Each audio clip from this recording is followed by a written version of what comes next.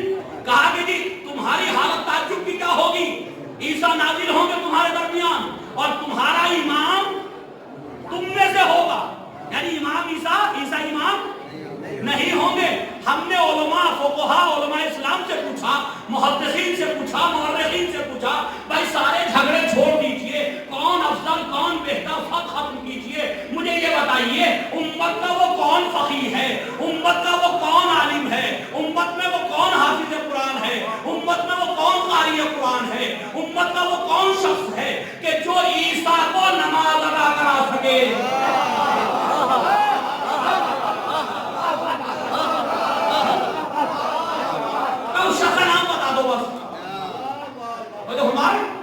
اگر ہو طاقت تو لکھو فلاں صاحب پڑھائیں گے, بھائی اگر ہو طاقت تو لکھ دو کہ فلاں صاحب پڑھائیں گے, بڑے فقیر تھے ان کو بھی بلایا جائے گا, آپ نماز پڑھائیے, فلاں امام پڑھائیں گے, لکھ دو.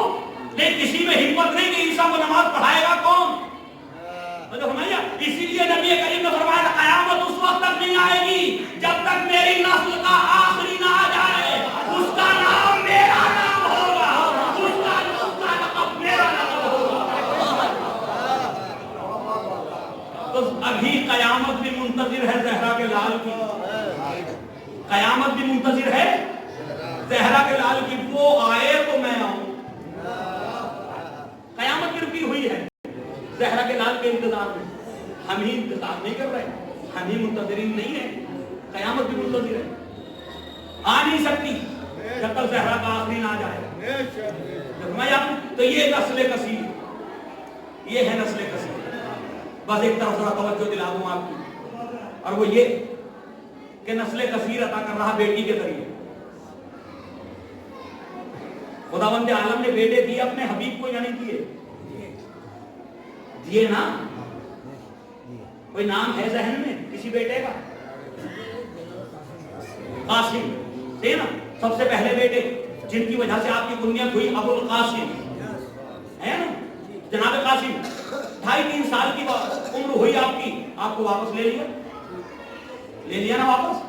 میں جو فرمائیے گا بہت ایک عظیم نقطے کی طرف لے جا رہا ہوں آپ کو. لے لیا واپس. کفار و مشرکین کی تمنائیں پوری ہوتی نظر آنے لگی.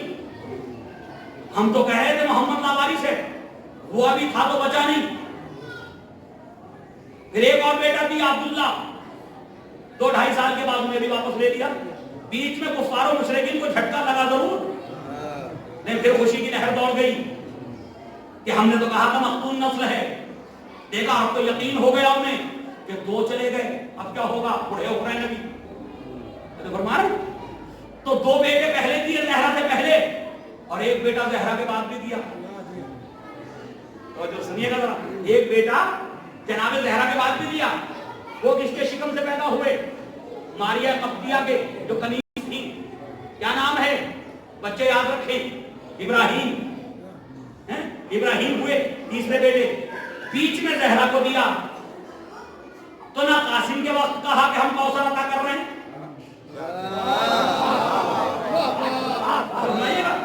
نہ عبداللہ کے وقت کہا ہم کوثر عطا کر رہے ہیں, نسل کثیر عطا کر رہے ہیں, نہ ابراہیم کے وقت کہا ہم نسل کثیر عطا کر رہے ہیں. جب زہرا کو دیا تو کہا ہم نسل کثیر عطا کر رہے ہیں. تو ایسا نہیں کہ کوئی یہ کہہ دے کہ کیونکہ نبی کے بیٹا نہیں ہوا تو بیٹی ہی کو نسل کا ذریعہ بنا دیا.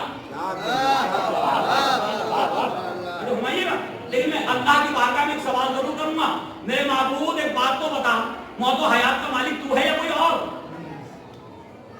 کفار و مشرکین تانا دے رہے ہیں تیرے حبیب کو, تیرا حبیب غمزدہ ہے, رنجیدہ ہے, ملول ہو رہا ہے کہ میرے نسل نہیں ہے, یہ لوگ تانا دے رہے ہیں.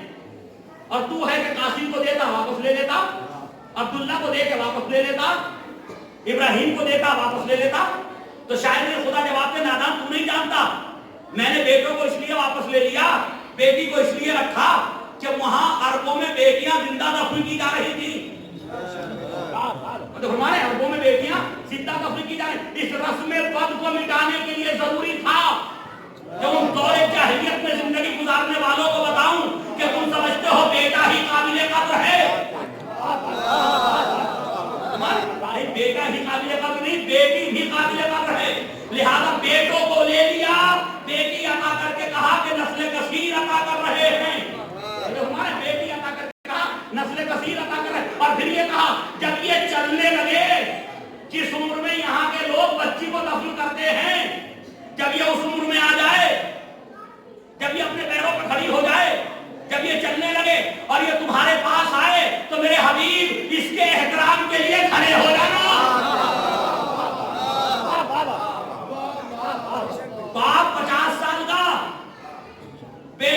سال کی. کہیں یہ منظر دیکھا کسی نے؟ ہر ایک باپ کلیجے سے ضرور لگاتا ہے، میرے دل کی ٹھنڈک ہے، میری رخت جگر ہے، وہ سب کچھ کہتا ہے، میری آنکھوں کی ٹھنڈک ہے نہیں. لیکن کوئی باپ اپنی بیٹی کے احترام میں کھڑا تو خدا نے کہا کہ یہ بھی کرنا کیوں؟ کفار و مشرکین کو پتا چلے جسے تم قابل دفن سمجھتے ہو، ہم اپنے حبیب کو حکم دیتے ہیں کہ بیٹی کے احترام کے لیے کھڑے ہو جائے. کھڑے ہو رہے ہیں کون؟ سید المرسلین، فخر انبیاء، وجہ تخلیق کائنات. کس کے لیے؟ بیٹی کے لیے کھڑا ہو رہا، احترام کے لیے. اچھا جب نبی کسی کا احترام کریں تو ملائکہ احترام کے لیے کھڑے ہو جائیں گے یا نہیں؟ انبیاء احترام کے لیے کھڑے ہو جائیں گے یا نہیں؟ رسولوں کی صفوں میں احترام اور تعظیم ہوگا یا نہیں ہوگا؟ کیوں؟ سردار کائنات کھڑا ہو رہا ہے. تو آپ یوں نہ سمجھیے کہ یہ زہرا کا احترام جناب رسول خدا کر رہے، نہیں، رسول خدا نہیں. یوں سمجھیے جیسے ہی نبی کھڑے ہوئے تو کائنات کا ذرہ ذرہ احترام زہرا پیدا ہو گیا. کائنات کا ذرہ ذرہ احترام زہرا پیدا ہو گیا. یوں سمجھیے آدم کھڑے ہیں، نوح کھڑے ہیں، ابراہیم کھڑے ہیں، موسیٰ کھڑے ہیں، زہرا کھڑی ہیں تو سب کھڑے ہیں. اگر زہرا کھڑی تو سارے انبیاء کھڑے ہیں، مرسلین کھڑے ہیں، ملائکہ کھڑے ہیں. اب یہ اسی وقت بیٹھیں گے کہ جب یہ زہرا نبی کے پاس سے چلی جائیں تو ہماری پوری کائنات کھڑی ہے زہرا کے احترام میں. یہ ہے زہرا، یہ ہے زہرا. لیکن عزیزان گرامی، کیا بچیوں کے احترام پہ کوئی فرق پڑ گیا زہرا کے بعد؟ بتائیے مجھے ذرا سا. اپنی ذمہ داری ہے، اس کے بعد مسائل پڑھ رہا ہوں، بس یہ ذمہ داری میری. کیا کوئی فرق پڑ گیا بچیوں کے احترام پہ؟ اسلام نے دو چیزیں قرار دی. بیٹی کو میراث نہیں ملتی تھی، اسلام نے بیٹی کو میراث میں شریک کیا یا نہیں کیا؟ قرآن میں میراث ہے یا نہیں؟ جناب زہرا اپنے باپ کی میراث مانگنے کے لیے گئی، طلب کرنے کے لیے گئی یا نہیں گئی؟ جب کسی نے قبضہ کر لیا گئی نا. تو اس کا تو پہلے تو میراث نہیں ملتی تھی. اچھا جس نے قبضہ کیا، غصب کیا، اس نے کیا کہا کہ نبیوں کی بیٹیوں کو میراث نہیں ملتی؟ کیا مطلب؟ وہ چاہتا تھا اسلامی قانون نہ رہے، یہی نا. پھر دور جاہلیت واپس آ جائے، پھر قانون جاہلیت واپس آ جائے، یہی تو فکر تھی. لیکن میں آپ سے پوچھنا چاہتا ہوں، آپ تو علی کے ماننے والے ہیں، آپ تو اسی زہرا کے ماننے والے ہیں، ہے یا نہیں ہے؟ آپ نے میراث دی؟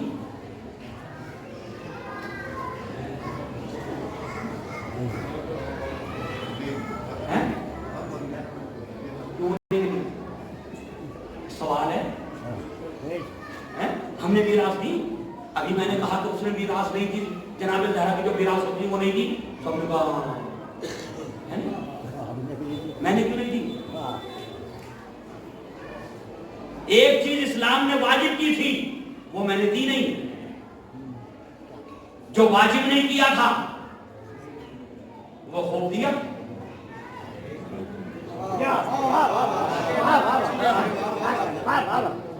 جو واجب نہیں تھا وہ خوب دیا.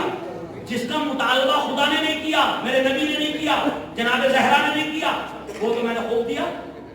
دیا نہیں دیا؟ اور جو مطالبہ کیا وہ نہیں دیا. مسلمان کسے کہتے ہیں؟ جو اللہ کی اطاعت پہ عمل کرتا ہو. تو کیوں نہیں کیا جی ہم نے علی والے ہو کر کے؟ کیوں نہیں کیا اس کے اوپر عمل؟ جہیز دے دیں گے 10 لاکھ کا تو کہ میراث ادا ہو جائے گی؟ ایک بکرا کٹوا دیں گے، صبح کی نماز جو قضا ہو گئی وعدہ ہو جائے گی بکرا کٹوا کے. یعنی آپ دوسری چیز کو دوسری جگہ پہ رکھنا چاہتے ہیں، ہو جائے گا؟ روزے کی جگہ دو زیارتیں کر دوں گا مولا کی، ہو جائے گا روزہ؟ 4 مرتبہ 2 لاکھ روپے لگا کے چلا جاؤں گا مولا کی زیارت کروں، زیارت کا ثواب الگ ہے لیکن یہ واجب یہ الگ ہے. اب وہ ظاہر یہی سوچنے میں لگ جائے گا یہ معاف ہو گیا زیارت کی وجہ سے.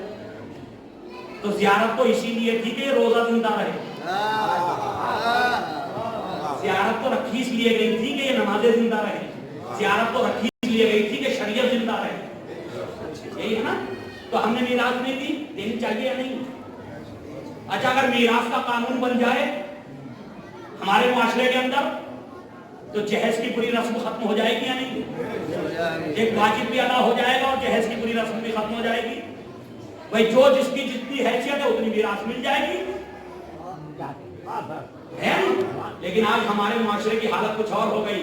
زبانوں پہ زہرا یا زہرا یا زہرا, عمل میں زہرا کہیں نہیں. زبانوں پہ یالی یالی یالی, عمل میں علی کہیں نہیں. اور بڑے عجیب عجیب مناظر دیکھنے کو ملتے ہیں. جب شادی ہونے لگتی نا تو جو نکاح تو ہم ہی پڑھتے ہیں, بڑی مجبوری ہے, نکاح تو ہم ہی پڑھتے ہیں. اب جب نکاح پڑھنے جاتے ہیں کسی چیز پہ کوئی جھگڑا نہیں ہوا, کسی بھی چیز پہ, کسی بھی چیز پہ کوئی جھگڑا نہیں. مطلب ہمارا جو لوٹنے کی چیز تھی وہ لوٹ گئی, جو کھانے کی چیز تھی وہ کھائی گئی, ہے نہیں, جو فیشن کی چیز تھی وہ فیشن میں استعمال ہو گئی, سب کچھ ہوا نا. لیکن جھگڑا ہوا تو صرف ایک بات پہ. ہم نے کہا نکاح شروع کریں, ارے وہ لڑکی اور لڑکے بات کو بلاؤ, کیا رہ گیا, کھانا سب نے کھا لیا, کھانا سب نے کھا لیا, سیر و تفریح سب نے کر لی, مزے سب نے لے لیے, لذتیں سب نے اٹھا لی, سب کا کھایا جا چکا, بریانی کا بھی باؤ, لڑکے کا باپ کیا کرنے والا بھائی. ارے نہیں, یہ پوچھ لو کہ مہر کون سا رکھیں, اور تو فرمائیے گا مہر کون سا رکھیں, اور جو جتنا دیندار ہوگا نا وہاں پہ, اور جو سیریس رہا وہ کہے گا مہر لڑکی لڑکے والے کہیں مہر فاطمی رکھ دو, لڑکے والے یہی کہیں گے ہمیشہ مہر فاطمی رکھ. کیا ہم جناب زہرا کو نہیں مانتے, مانتے تو مہر فاطمی رکھ لو. اچھا جناب صحیح ہے, چلیے مہر فاطمی رکھے لیتے ہیں, اب جہیز فاطمی لے لو.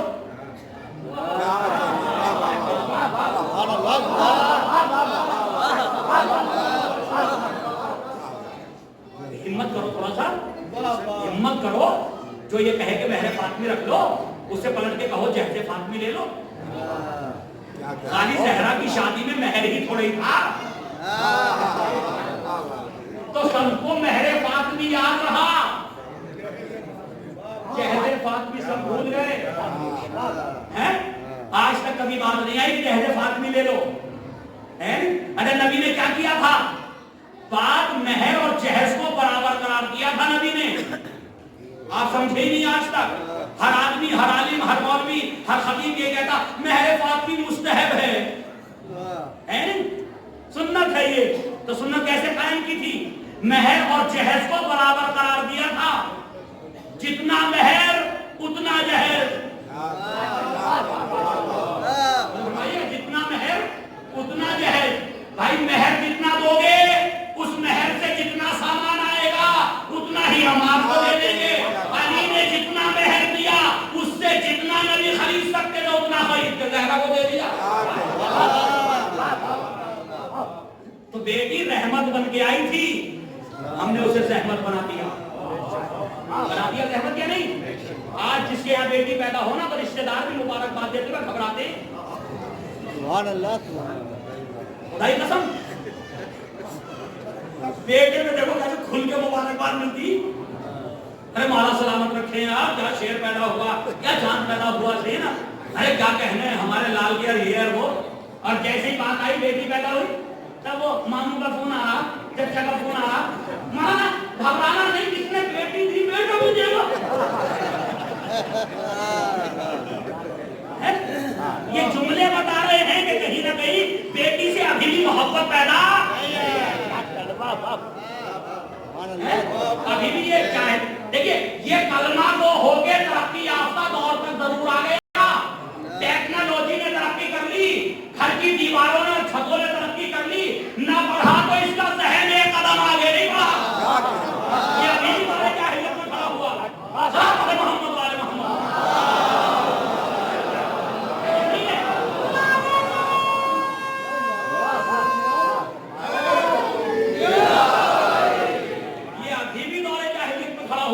ذہنی طور پر.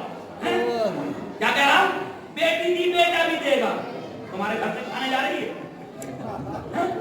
اور میں میری مائیں بہنیں موجود ہیں, ایک پیغام ان کے لیے بس ضروری ہے کیونکہ وہ مجلس میں اس وقت موجود ہیں اور ان سے بہت کچھ انقلاب آ سکتا. تو فرمائیے گا کیوں, عورت کا کوئی بھی دشمن مرد نہیں ہے. بہت سوچ سمجھ کے کہہ رہا ہوں, عورت کا دشمن مرد نہیں ہے, عورت کی دشمن خود عورت ہے. عورت کی دشمن خود عورت ہے، اگر وہ دشمنی اپنی بہن سے کرنا چھوڑ دے، اپنی بیٹی سے کرنا چھوڑ دے، تو ان کے حق کو کوئی روک نہیں سکتا، ان کے حق کو ملنے میں کوئی معنی نہیں ہو سکتا۔ اب آپ کو بتاؤں کیسے ہے۔ ایک بیٹی پیدا ہوئی، کبھی بیٹی کے باپ سے کسی مرد نے مسجد میں، امام باہر میں، گلی میں، آفس میں، بازار میں ملاقات کر کے مبارکباد دے دی، کبھی یہ نہیں کہا کہ بھائی بیٹی پیدا ہوئی آپ کے، نہیں کہا، کہا ہو تو مجھے بتا دو، مشاہدہ ہے کسی کا؟ جب پہلی ہوئی تب بھی نہیں کہا کہ بیٹی ہوئی ہے، ہمیں کیا ہو گیا یہ نا، کبھی افسوس؟ مرد نے باپ کے سامنے مبارک دیتے کبھی کبھی نہیں کہا۔ اچھا دوسری پیدا ہوئی تب بھی کسی مرد نے کوئی تانا نہیں دیا، کیا دیا؟ بھئی یہ مشاہدہ ہے سب کا یا نہیں؟ کبھی مرد نے مرد کو تانا نہیں دیا کہ تمہارے کیا ہو رہا، دوسری بیٹی پیدا ہو گئی، نہیں دیا ہے نہیں؟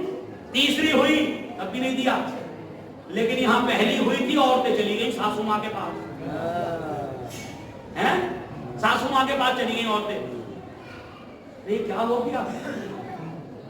ہم تو سوچ رہے تھے بیٹا ہوگا، ہمت توڑنے لگی، حوصلہ افزائی کرنے کے بجائے نبی کہہ رہے ہیں رحمت ہے، یہ عذاب سمجھ رہی ہیں۔ تو دیکھیں کتنا فرق ہے دونوں ذہنوں میں، یہ عذاب سمجھ رہی اس کو، اب وہاں جا کر کے ایسی باتیں کرے گی جس سے ان کی جو حوصلہ شکنی ہو رہا ہے نہیں ہو رہا، اور دوسری تیسری ہو گئی تو جہاں مجلس میں جائے گی اس کے لڑکا ہی نہیں ہوتا، اس کا بیٹا ہی نہیں ہوتا، اور ان کی تو نسل ختم ہو جائے گی، ہے نہیں؟ حاجی تو اب وہ ساسو میں آ جائے، تم کوئی اور انتظام کر لو، کاہے کہ اپنی نسل کو برباد کر رہی ہو، ہے نہیں؟ کاہے کہ اپنی نسل کو برباد کر رہی ہو، کوئی اور شادی کر لو اپنے بیٹے کی۔ ارے بھائی تمہارے گھر سے کیا جا رہا وہ تو بتا، یہ تمہارے گھر سے کھانے جا رہی ہے، فیس بھی ادا کرو، تمہارے کرو یا نہیں کرنا چاہیے؟ ایک انسان مزدور ہے، بار بار قتل ہوتا ہے، بار بار مرتا ہے، روز مرتا ہے، روز جنم لیتا، کتنا اچھا ہوتا کہ ہم اسے لیبر کے طبقے میں نہ جانے دیتے، ہم اس بچے کی زکات سے، خمس سے، وہ جو فرمائے اپنے صدقات سے، ایصال ثواب سے کھانا نہ کر کے مجلس میں آنے والوں کے لیے کسی یتیم کی تعلیم کرا دیتے، ہمارے کرا سکتے تھے نہیں، کسی غریب بچے کی تعلیم کرا دیتے، کسی کے اندر صلاحیت کی ڈاکٹر بننے کی اسے قوم میں ڈاکٹر بنا دیتے، یہ کرنا چاہیے تھا لیکن نہیں ہوا۔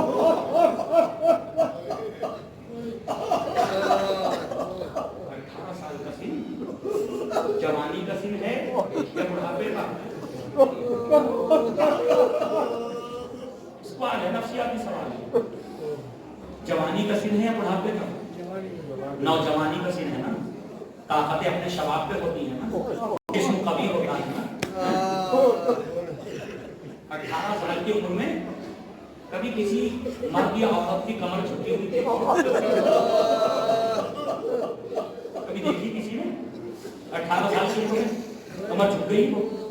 کبھی دیکھا کہ کسی کے ہاتھ میں 18 سال کی عمر میں عصا آ گیا ہو، وہ عصا کے ذریعے چلنے لگا ہو، عصا سے سہارا لینے لگا ہو؟ نہیں ہوتا نا، یہ ہوا کہ جناب سوال مسائل کے بعد میں بھی غور و فکر کیجیے، یہ ہوا کیوں جناب زہرا کے ساتھ؟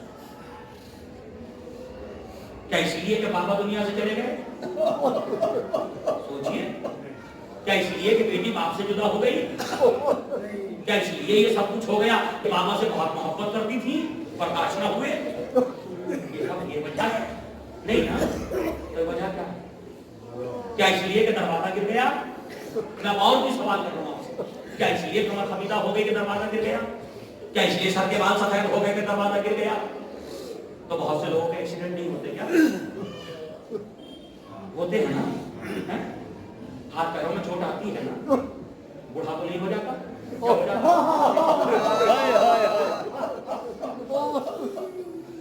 سوچیے کیا بہت ہوئی، بوڑھا تو نہیں ہو جاتا نا؟ کیا اس لیے کہ فدق نہیں ملا؟ کیا اس لیے کہ فدق نہیں ملا؟ کیا اس لیے کہ علی کی خلافت نہیں ملی؟ اس لیے بڑھاپا آیا؟ آپ کہیں گے نہیں، تو وجہ بتائیے آپ سوچیے تنہائی میں بیٹھ کے وجہ کیا زہرا میں کہتا ہوں کہ مادی صدمے اتنے اہم نہیں ہوتے جتنا ذہنی صدمہ اہم ہوتا ہے